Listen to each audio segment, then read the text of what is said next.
Good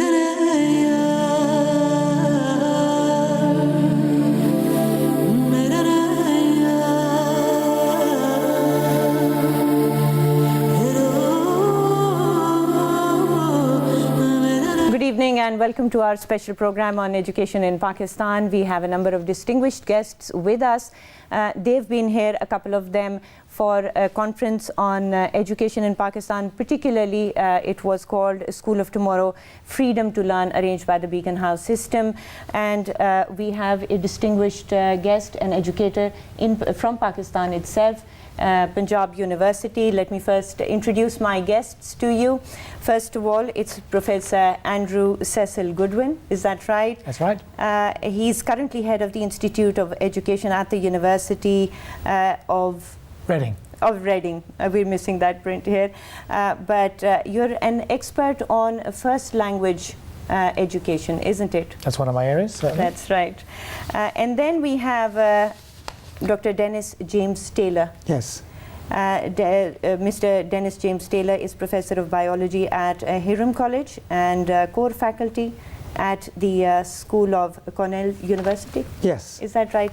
And then, of course, Professor Hafiz Iqbal from Punjab University, head of the Education Department. Dean Faculty of Education. That's right. Dean Faculty of Education. Dean Faculty of Education.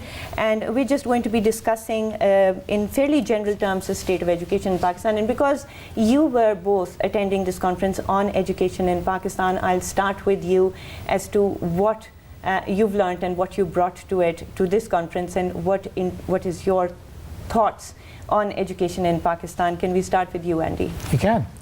Well, first of all, it was an excellent conference. The theme, after all, was schools for tomorrow, not schools for today.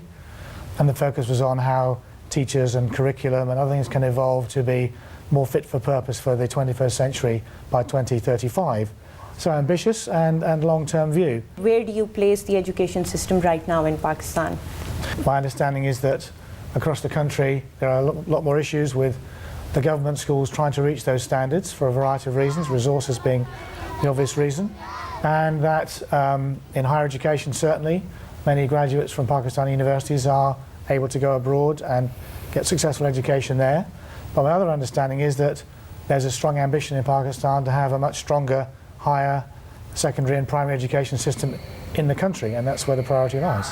That's right. And how about yourself? What did you feel about education system generally all over Pakistan? Education is in trouble all over the world. And it's not just a problem here in Pakistan, it's a problem in the United States, it's a problem in Britain as well. Sure.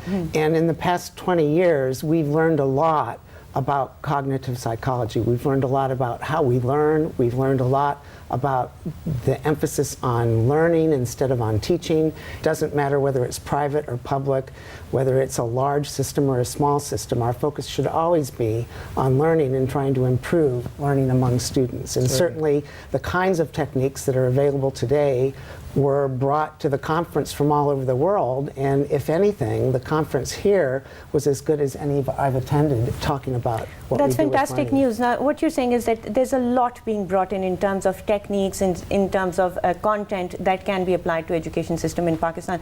But where I'm finding the gap in this conversation, Dr. Hafiz Iqbal, is we want to also apply this to the actual state of education in Pakistan.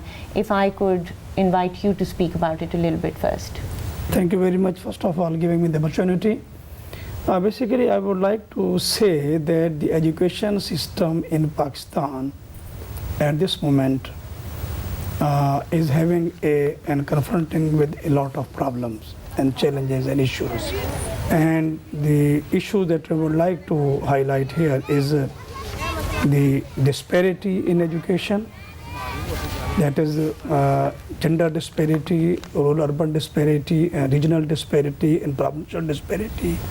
That is having an unequal access and unequitable access to education for different sections of the society. And if I may add something here, that before we even talk about the disparities, regional or gender-based, etc., the very fact that we start from a 57-58% literacy as whichever way it's defined right now in Pakistan. So we start from there, and the number of children or the percentage of children who are actually outside of even the school system, there's absolutely no access Yes. to a large percentage of children. Yes, as you said, there's a 57% is the literacy rate, but this literacy rate, it means that about 43% of the population is illiterate, but we have to keep in mind the definition of the literacy.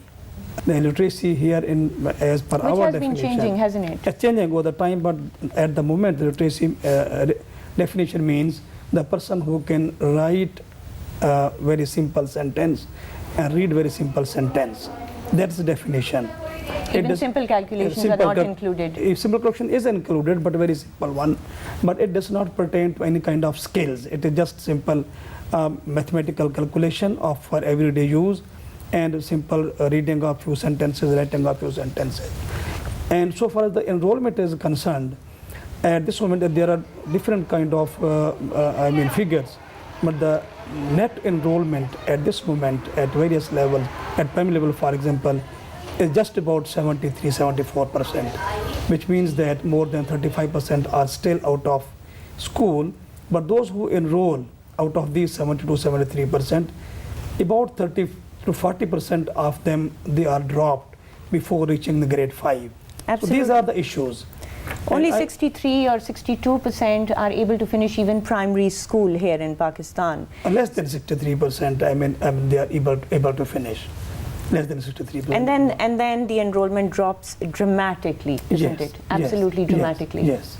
At every level, enrollment drops. It drops from preschool to primary school level. It drops at primary to middle school level. It drops from middle to high school level, and so on and so forth, if we go up. I mean, if you're looking at some of these figures, primary is 79%, middle is 45%, secondary is 30%, and higher secondary, and that's, we're only still talking about secondary, is about 12%. So to start out with, the infrastructure and the fact that we have about, school, all these levels, not talking about higher education or college or university, we have about 180 schools in the country, inclusive of all of these levels. The higher level? From primary right up to higher secondary schooling. About less than 200,000 schools in the country overall. Yes, overall, yes, you are right. And the breakdown Yeah. is about 2/3 in the public sector and 1/3 in the private One-third sector. private sector, So, yes. Dr. Iqbal, if you could just talk to us about the public sector schooling and the state of schooling or education in the public sector, because that's where most of the children are getting education in Pakistan. Yes. You are right that in terms of number of schools, about 66% are in public sector, and about 33 point something are in private sectors. And same is the case in terms of students enrollment overall, including all levels. And the private sector implies about 44% of the total teaching lot in Pakistan. So that's in terms of enrollment, both in public and private. And we are missing one other sector of the education, that madrasa education. The madrasa education is enrolling about 1% of the total students enrollment in Pakistan. It's contrary to the About popular 1.5 belief. to 2 million children. Yes, total. 1.5 to 2 million are enrolled in the madrasa.